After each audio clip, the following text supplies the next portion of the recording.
takes a lot of understanding for a leader and the team members to build a highly resilient, balanced, and so-called super team who is very high performing and is very understanding and collaborative. And there are so many things available in terms of psychometric assessment and tools about personalities and everything, right? But the basic thing is to help ensuring a healthy blend of perspectives and contributions. And it requires a lot of skill in breaking those biases and assumptions about the behaviors of the team members and the contributions of the team members. A good leader always knows that simply assembling a group of high achievers cannot guarantee a success, right? Knows that the need for diverse behavioral contribution to address various aspects of a project is utmost important, right? If you see, there is in a team, if it is a balanced team and the leader is very, very cognizant of the fact that I need various kinds of people in my team and not just one kind of trait or one kind of behavior. So basically it is being seen that a high performing team or a high collaborative healthy team or a team with a psychological safety will always have mostly three kinds of behaviors being percolated amongst their team members. There will be few people who are very action oriented, right? So those action oriented people will always shape things. They always give direction. They know how to structure things.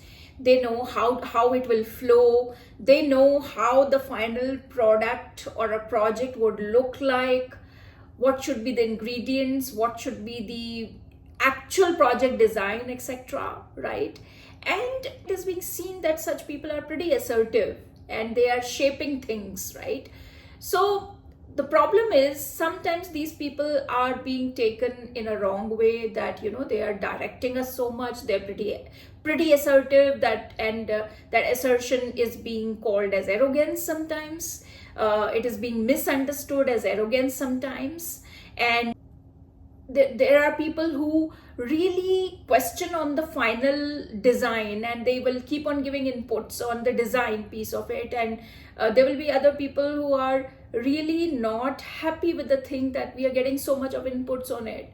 Value such people also in the team, because they are actually helping you not to commit a mistake, before it actually hits the market or the ground or the whatever you may be doing it. There is a person in the team who is asking you again and again, questioning you again and again. And so you should value the perspective that person is bringing and not have that assumption that this person is arrogant or this person is directing us or dominating us always, right? And a team leader has a very good understanding of this, that this is the strength of this individual, let me capitalize on it, right? And there could be, in a good team, there will always be people who are people oriented, right? Those who are good coordinators, those who are good team workers, right? That means they will always ensure that they will not hurt people. They will always ensure that everybody on the table is bringing something or the other. Nobody is left out, right? Everybody gets their chance to talk. Everybody gets their chance to contribute, right? So such kind of people sometimes are being tagged as people pleasers. They are being said that they are having average tendency error in assessing people. But that's not the reality, because their strength is in teamwork. They believe in collaboration.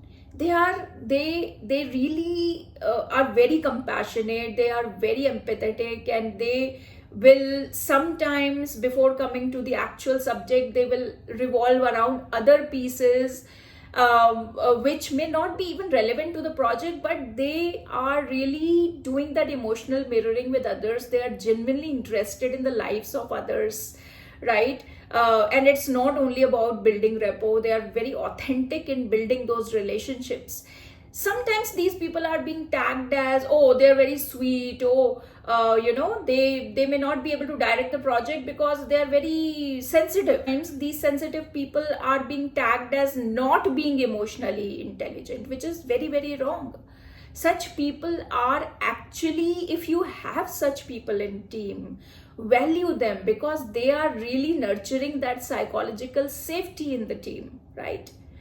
There are people who may not be interested to talk much in the team meeting, but they are very good people in terms of getting resources from outside. So you should capitalize those team members in that way, which can really add to your project in terms of resources they are bringing in. So we should not be tagging such people who are very good at bringing resources, that you don't do, you are just outside, you're always roaming here and there, and you're networking, and you are not talking to us.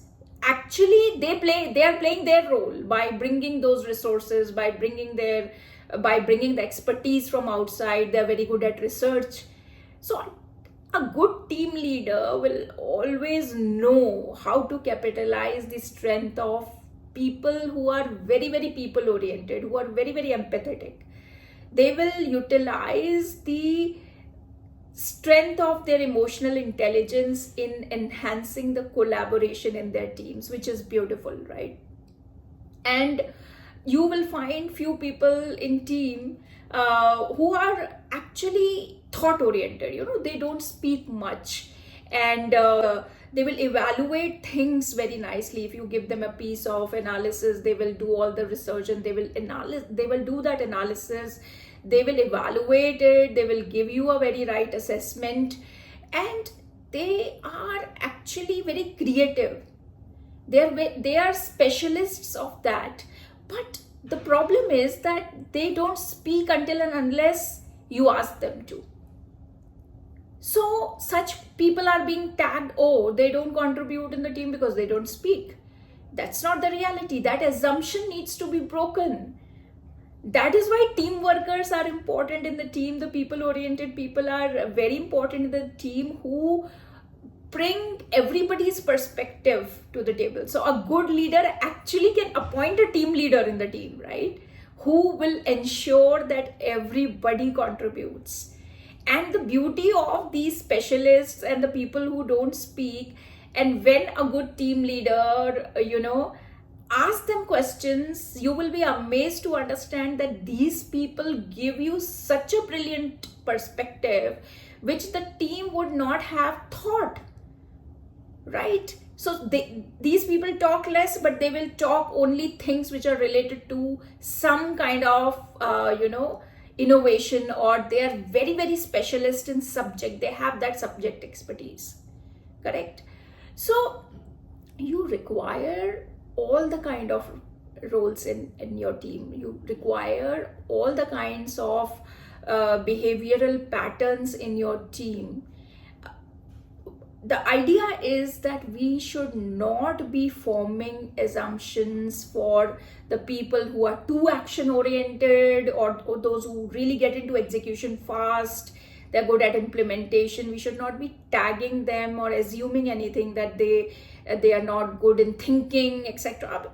You should be capitalizing on that strength. And the same is the people who are having that empathetic approach too much, and they really believe in team collaboration, that these people are good in bringing collaboration in the team.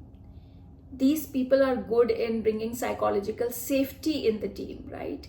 And we should be really, really valuing the people who are very innovative. They have a creative mindset. They have a out-of-box thinking. And sometimes whatever they're saying may not hold value also. But sooner or later, you will realize that they are subject matter experts, and they can bring a lot. and that can make a huge difference to the team, right?